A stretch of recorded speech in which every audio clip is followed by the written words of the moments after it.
Now we come to the highlight of the ceremony. The keynote speech of today on multiculturalism and harmonious coexistence, the challenges of cultural diversity in ASEAN, will be given by Dr. Surin Pitsuwan. Dr. Surin Pitsuwan, a PhD graduate from Harvard University, has served many terms in the Thai government and was appointed as the 12th Secretary General of ASEAN from 2008 to 2012. He contributed much to the development of ASEAN, not only when he was its Secretary General, but also when he was the Foreign Minister of Thailand. Two of his most recognized accomplishments in dealing with ASEAN affairs were, first, spearheading the Asian countries to help restore law and order in East Timor during the violent uprising in the aftermath of the referendum in August 1999. Secondly, leading the ASEAN member states and the United Nations and other international institutions, such as the World Bank, Asian Development Bank, and various other international NGOs to enter Myanmar to rescue the country from the catastrophe of Cyclone Nargis in May 2008. After his term as Secretary General of ASEAN, Dr. Surin has been appointed Professor Emeritus at Thammasat University and also an honorary advisor and distinguished visiting fellow at King Prachadipok Institute, an academic affiliation of the Thai Parliament. So now, please join me in welcoming Dr. Surin Pitsuwan.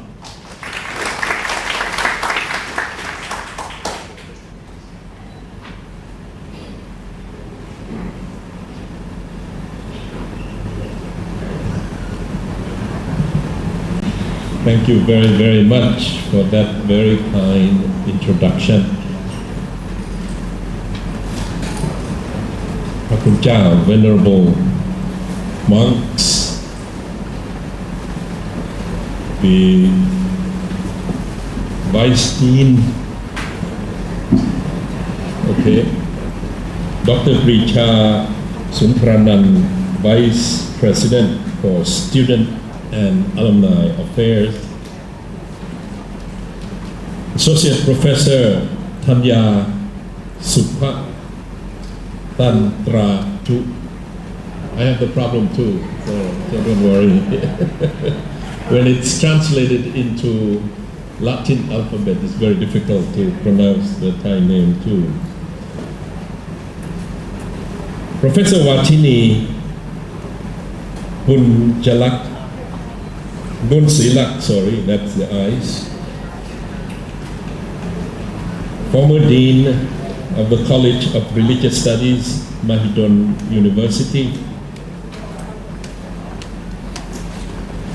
Datin Dr. Azizan Binti Baharuddin, Director General of the Institute of Islamic Understanding, Malaysia, IKIM. Your Excellency, Ambassador of Malaysia, my two very, very senior professors and academic colleagues, Satrajaan Dr. Pinit Ratanakun and Satrajaan Kunjing Dr. Surya Ratanakun, distinguished guests, ladies and gentlemen. When Dr. Imtiaz contacted me about 10 years ago to come to this conference, and every week he has been on my back, on my phone, on my line, on my email, all sorts of communication channels that we have, reminding me that today I have an appointment here at the College of Religious Studies, Mahidol University. I asked him how many audience. He said about 10,000. I said, I prefer to speak to a smaller group of people. And he said, yes, the audience will be collection of people who are very much interested, committed to, and are very, very concerned about this issue of multiculturalism all around the globe today, not only in Southeast Asia, not only in Thailand, not only in Asia. But standing in front of my former professor, Dr. Pinit Ratanakun, I feel very humble, sir. Because the first course of philosophy that I was introduced to, exposed to at Thammasat University was under the tutorship, professorship of Dr. Pinit Ratanakun. Thank you very much, sir. And since then I have traveled the world of intellectual pursuit, inspired by what I learned from Thammasat under Professor Pinit, that each and every one of us must be aware of the fact that actually we know very little of anything. That is called the philosophical humility. Meaning you are forever humble, always thirsty for knowledge, or in the words of Steve Jobs, always be hungry, always be stupid. His words, not mine. Meaning you are always dissatisfied with what you have and what you know. Always open for new ideas, new information, and new knowledge. So if we begin with that philosophical humility,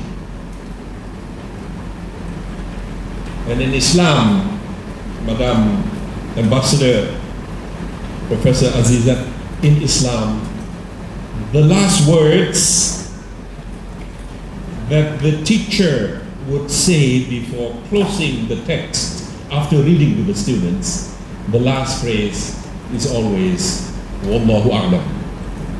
God knows best. What I know is just a fraction of His knowledge. So forever we are humble. We know that there's a lot more out there that we need to know. That the world is extremely diversified, that there is room for more knowledge of each other, and for better appreciation of the differences among us, and certainly the appreciation of the commonality among us, as Professor Azizan just said. So I have traveled this road of intellectual pursuit,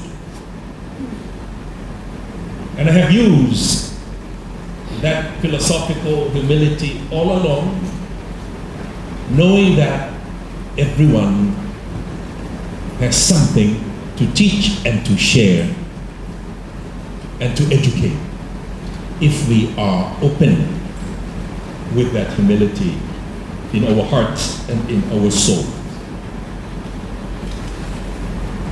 The subject that you all want to talk about, and that is multiculturalism, peace and harmony in Asia.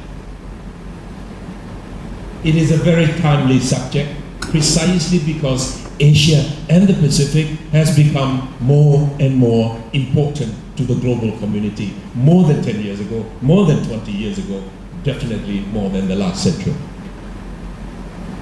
So anything that happened to East Asia, anything that happened to this center of gravity, or this what Hillary Clinton calls the fulcrum of emerging architectures of cooperation in the region.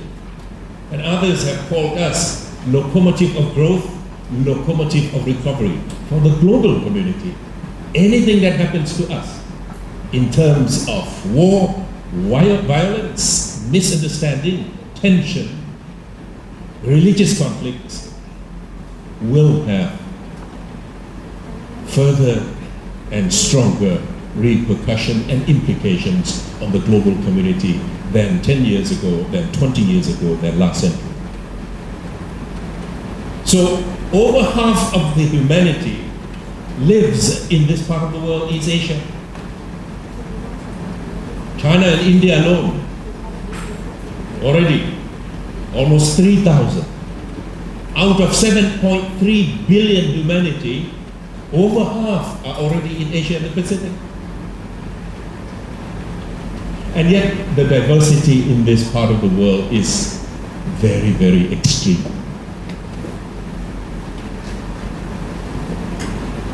If you start to count, to consider from the shore of the Mediterranean also, the Middle East is Asia, or they call the Near East, or they call the Middle East, or they call the Levant during the colonial time. And you move eastward, you go into the islands of the Pacific. This vast region is full of contradictions, full of diversity, and definitely full of fault lines for misunderstanding, for conflicts, if we are not careful. So,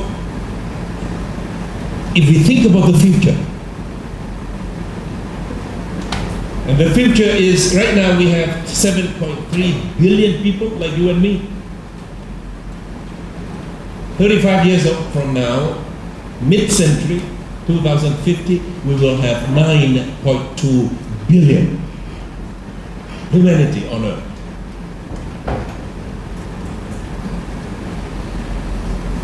A few years ago, the BBC did a series, did a study, sent a team around the world and asked experts in population studies, demography, in economics, in sociology, in agriculture, in food production. The question is, how many people can this little blue planet host or sustain? All of them gave the answers, and they calculated together, and the answer is about 15 billion at the maximum. But with a condition.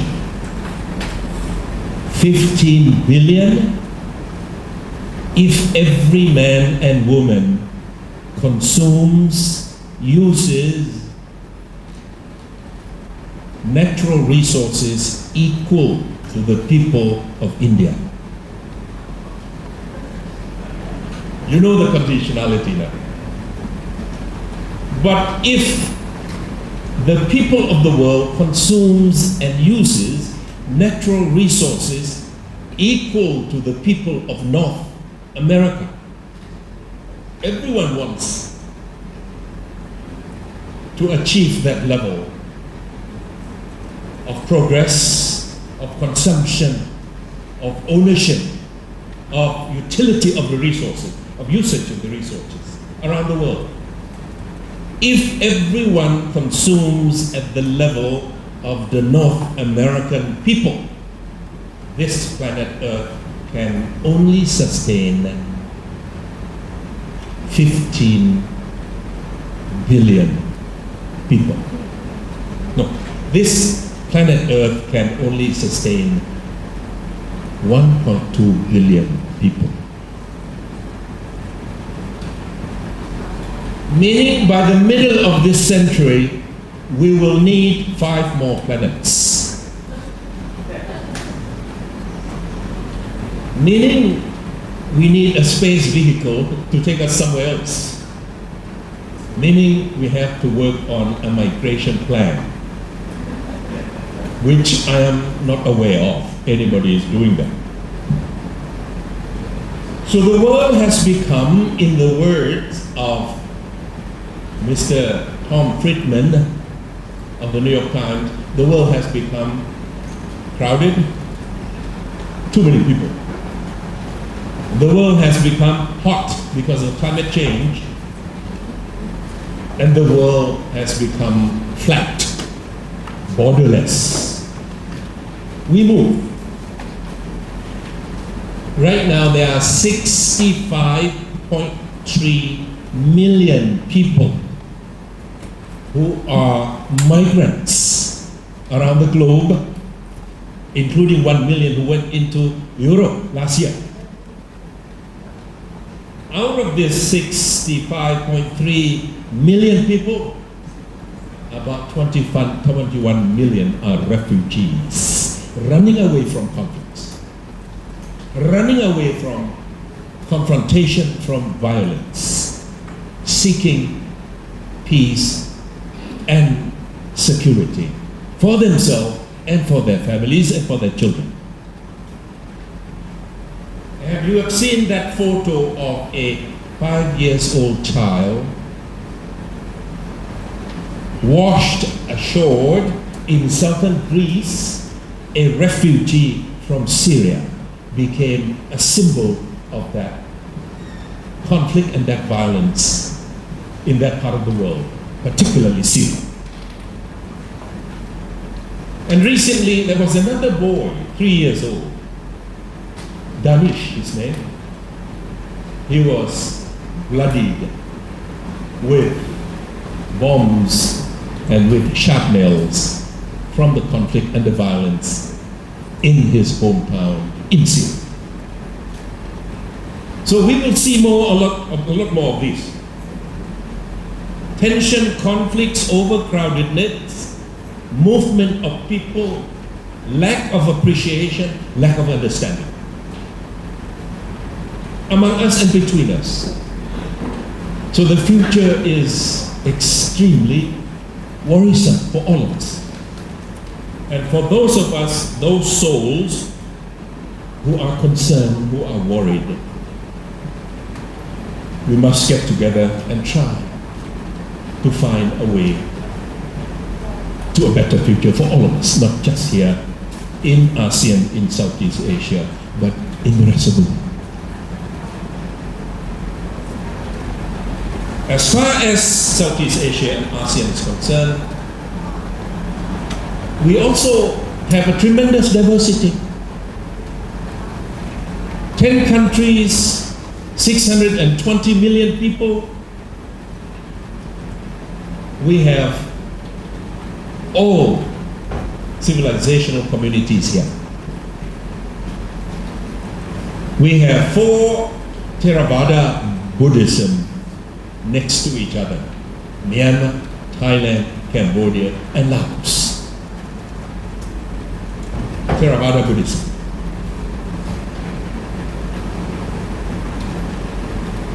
We have the largest Muslim country in the world here, Indonesia, plus Malaysia, plus Brunei, plus 20% of Singapore, plus southern Thailand, plus southern Philippines, plus Myanmar. But the largest Muslim country is not Saudi Arabia, it's not Bangladesh, it's not Pakistan, it's not Egypt, it's Indonesia. Then we have the only Christian country in ASEAN, happens to be a Catholic Christian country, the Philippines. 100 million people. Then we have pockets of Confucianism, we have pockets of Brahmanism. 95% of the island of Bali is still Brahmanism. That's an Akram, that's an Hindu. So, how do we manage this diversity? Well, ASEAN is one way of trying to manage this diversity. Because when ASEAN was born 49 years ago on the 8th of August 1967, the 5 countries who got together in Bangkok pledged to bind themselves together with efforts and cooperation in order to secure for themselves and their posterity the blessings of peace, the blessings of freedom, and the blessings of prosperity. So we created a larger frame for ourselves, so that each and every member state shall belong to a larger identity. And that identity shall work out how to manage this diversity among us and between us. So ASEAN is that one platform. So that among this diversity we create a unity. We create a new identity. We create a talakmai, and that is the identity of ASEAN. You can be a Thai, but ASEAN too. You can be an Indonesian, ASEAN too. You can be a Malaysian, but ASEAN too. You can be a Filipino, and ASEAN too. So that you have that larger identity among yourself, 620 million people, so that you have a vision of the future together. Rather than being held back to your own national identities, you shall have that larger vision in front of you. So we are being inspired by that vision. We leave the differences and the diversity to be managed carefully by each state, each government. And we do it different. In Malaysia, very much structured. 3 races, the Malays, the Indians, and the Chinese. And the constitutional structure allows for all 3 to live together and to partake in the public affairs together and to have space in the public life together and to keep personal identities to the families, to the smaller communities, to the kampong, to the masjid, wherever you belong. In Indonesia, they are fond of or proud of this, even in their emblem, unity in diversity, because there are 17,000 islands forming the country of Indonesia. 17,000 counting islands that have human beings. You don't count islands that have only monkeys and orangutans. 17,000 islands. So Indonesia itself is a tapestry of diversity that has to be managed by the Indonesians. That has to be somehow handled very, very carefully inside. In Thailand,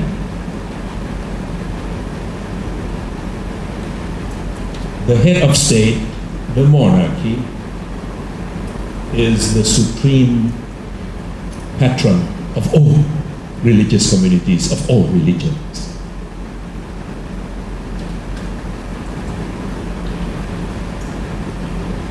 Every time we write a constitution, there is this issue, whether there should be a national religion.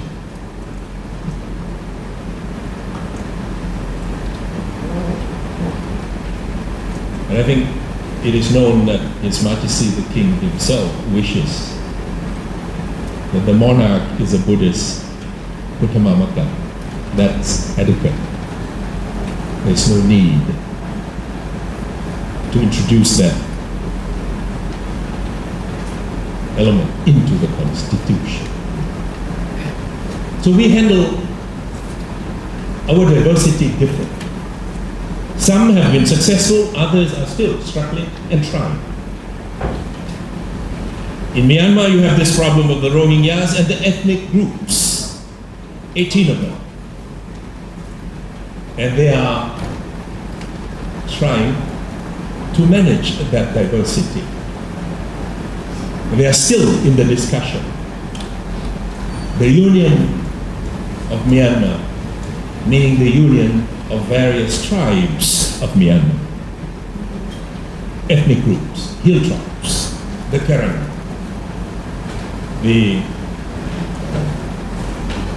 those in the north, the Kachin, those in the north along the Chinese border, and the Rohingyas. All these are still trying to find an effective formula to create a relationship that would be beneficial to all of them. But they are still in that process of state building, so to say. How to create a structure that would allow everyone a comfortable space inside.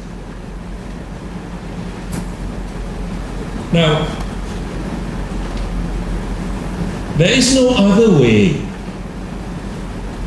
to manage this diversity except by accommodating each other and better understanding of each other and appreciating the diversity among us and value the commonality between us. There's no other way.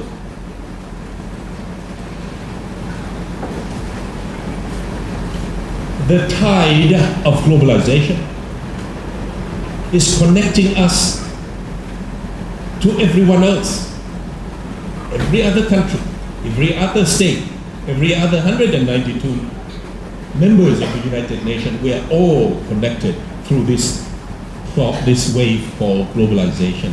But globalization is not making us all the same. Globalization is actually bringing the diversity among us out. Globalization is encouraging each and every one of us to maintain our separate identities. Oh. So in the new ASEAN, in the new East Asia, I think the secret is how to maintain, how to create, and how to accommodate identities that individuals carry. I am a Thai citizen, born a Muslim in a traditional Muslim school called Konrad, went to a Buddhist temple school,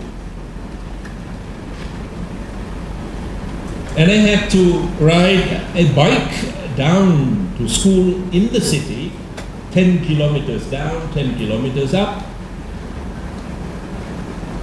Then I got a scholarship to America. From learning everything about my own immediate culture, Islam, as a Thai Muslim, and having to learn all that I need to learn as a primary student in a Buddhist temple. My first teacher is Wat Banta. And then when I went to America for a year, I decided to go to a Sunday school at a church to learn about Christianity. Along the way, I pick up the differences and the commonality among us, between us. That's only 3 main religions. And I have found this. Venerable monks and academics and diplomats have learned this. At one level, And this is a discipline in the comparative religion. One way, one theory, one approach. I've learned this, that at this level, in the words of one of the scholars, there is a transcendental unity of religion. At this level, Uttara. Putta Bhikkhu, the late Putta Bhikkhu, had this to say. He said, when we speak Phasa Kon, when we speak human languages, we think we are very different. But when we speak the Dhamma language, Phasa Kon, Phasa Tham, he said, we are very, very close to each other.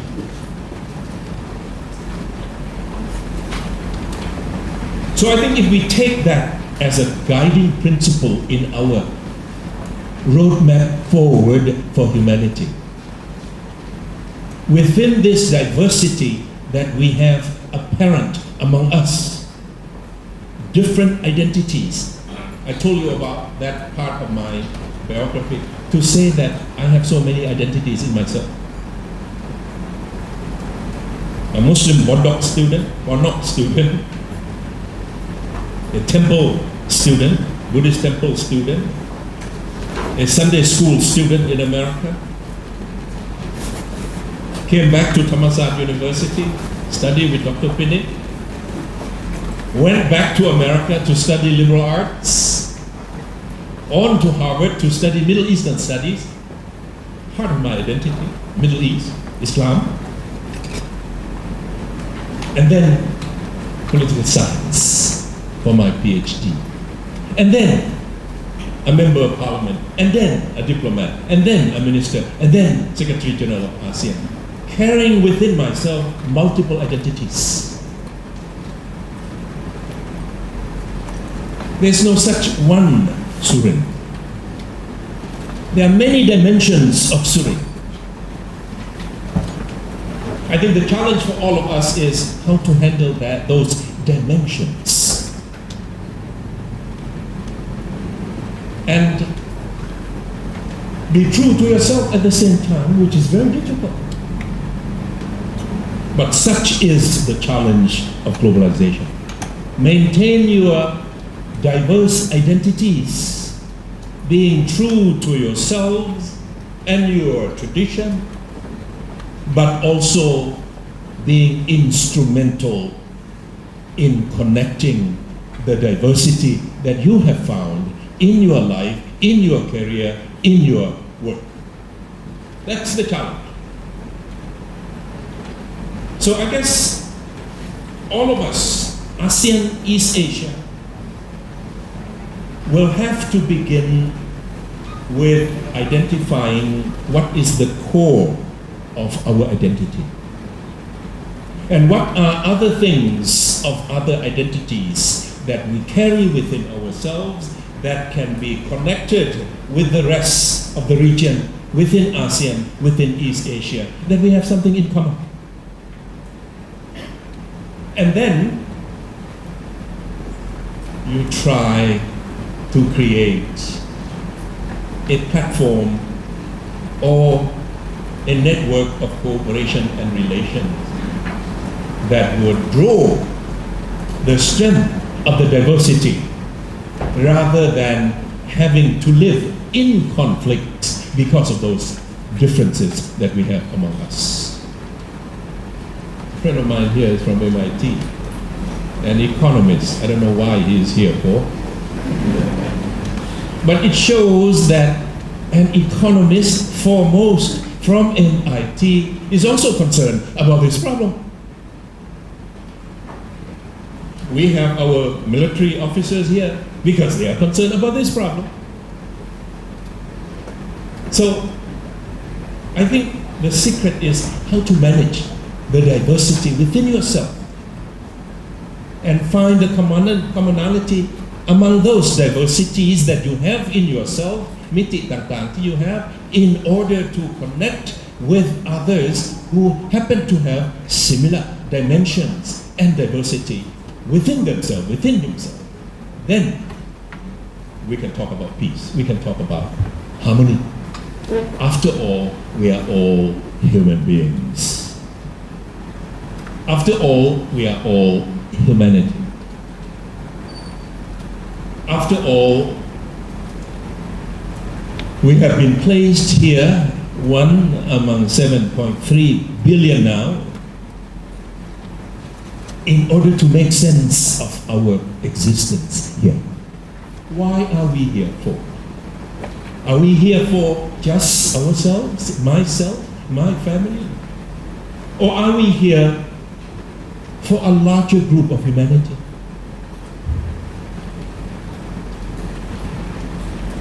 Every animal can survive on its own, by itself. But Aristotle said, if you want to be a virtuous man, this is from Dr. Pinit, by the way. If you want to be a virtuous man, you have to live in a society. Meaning you can only practice your virtues with your fellow human beings. You can't live alone and be virtuous. Your virtuosity, your virtue will come out only when you are interacting with other human beings. You live in society. Zoon, political in Greek, social animal, political animal. So, we must try to identify what we have in common with others and what we have differences, and why are we differences, and how we can reconcile those differences, and where we can find certain dimensions of commonality among us. Chinese, Indian, Buddhist, Islam, Confucianism, Shintoism, Hindu, Muslim in Indonesia, Buddhist-Muslim here at this center for Buddhist and Muslim understanding. Fantastic. Only university in all ASEAN that has this institute. Why? Because we need it. Why? Because of the diversity that we must understand among us and between us. So, more than just identifying what we have, who we are, what we are really is deep down, what is the core of our existence, and what we have in common, what we have in diversity with others and among others, we also need to reach down to our own cultures and civilizations.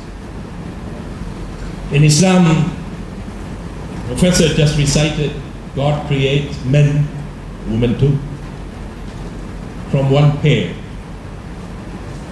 Adam and Eve. Two human beings, one couple, into multiple tribal, ethnic nations, so that you shall get to know each other, you can learn from each other.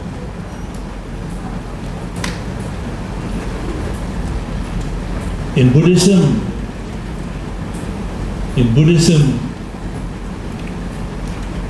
you look at every aspect of Buddhism, and this is my training at the temple school in Nakhon Si Thammarat. The head monk said, Promvihansi, Promvihansi, Promvihansi. Apranam in Sanskrit. And there's also a Bali word for it. Promvihansi. Metta, Karuna, Mudita, Ubeka. And the teachings of Buddhism is, you practice this from Vihansi, you will be born into the realm of Brahman, of Brahman. จะเกิดในโลกของพระพรหม Metta, meaning goodwill, good wishes for everyone. Karuna, meaning identifying with the sufferings of others. Mudita meaning happy with the happiness of others. Ubeka, neutral, impartiality, serenity.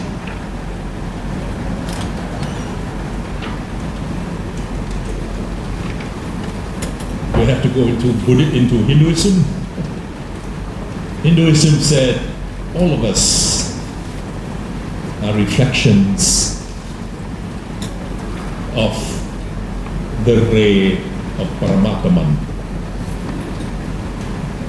The highest being, the only one being, the only true being, Paramatman. We are all reflections of that existence. We are not real. We were not here yesterday, we are not going to be here tomorrow. We are just temporal. The only thing permanent is Paramatma. Therefore we are equal.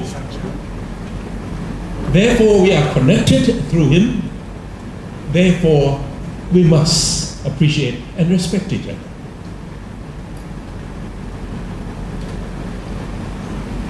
Christianity is the same thing, the Philippines. Only God's Son being sent to redeem humanity. We are united in Him. We are all created by Him. We must love each other because we are all His children. Now, if we look deep down in the teachings of our own particular cultures, we will find that there is that commonality, transcendental unity of religion. But once we are down here and speaking human languages, we are different. We think we are different. Because we speak in symbolism. And the example is when you use your finger, index finger, pointing to the moon in the evening, early evening. And there is a dog next to you, your own dog. You have trained him well. Where do you think that dog is going to look? He is going to look at your index finger because he doesn't understand symbolism.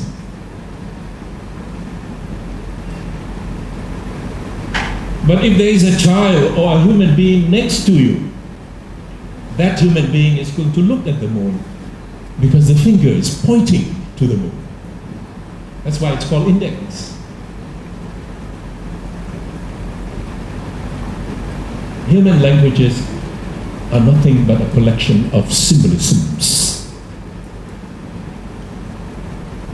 And we can misunderstand, we can understand, we can get into a fight because of the language.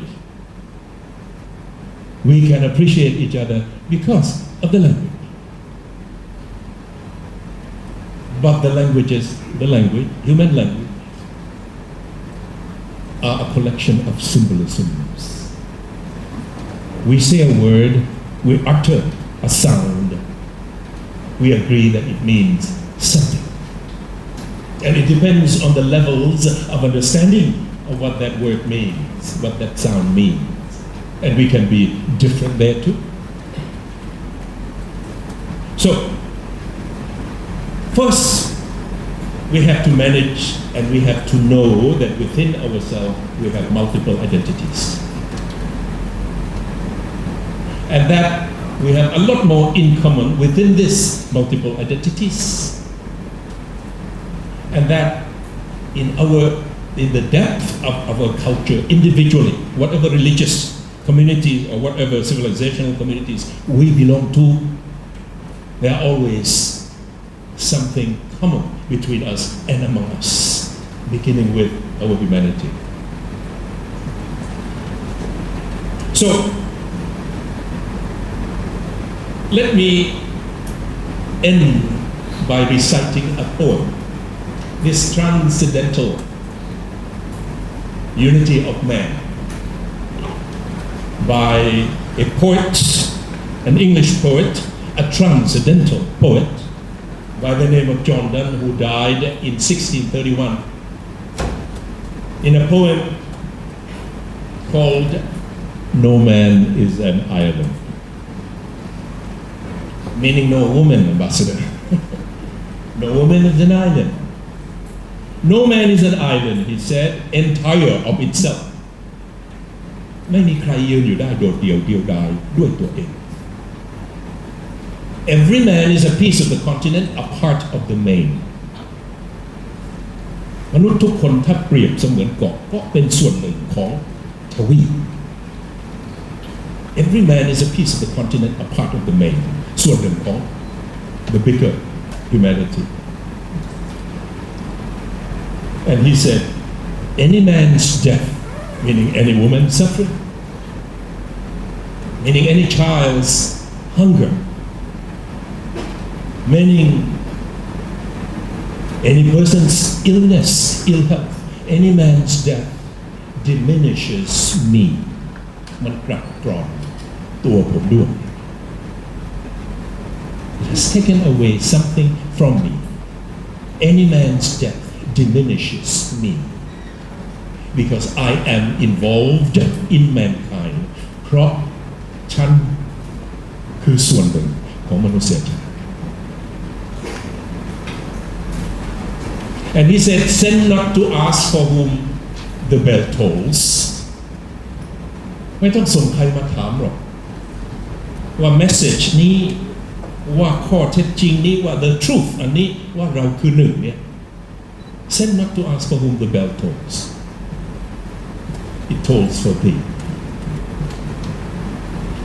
ระฆังแห่งความจริงนี้